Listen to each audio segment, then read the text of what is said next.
Governor Tony Evers hopes to contribute millions of dollars to building a new sports arena in Janesville. In a new update today, Evers sharing he intends to spend $15 million on the Woodman Sports and Convention Center. The governor says the public and privately funded center will attract tourists to the area and create revenue for those interested in playing and watching sports there.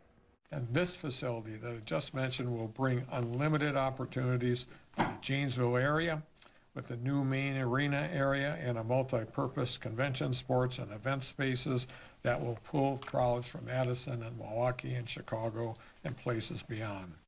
It's not a done deal. Next, the governor takes his proposed budget to the State Billing Commission in March. NBC 15's Marcus Arsvold spoke to Janesville community members who've been working on the multi-purpose facility, which would replace the old Sears building. A number of community members want to bring something interactive to the Janesville community instead of the building behind me sitting empty. Oakley Ryan is part of the Friends of the Woodman Center organization fundraising for the project. Here you can see her explaining the future facility to Governor Evers. She says the state's $15 million would help the $50 million project immensely.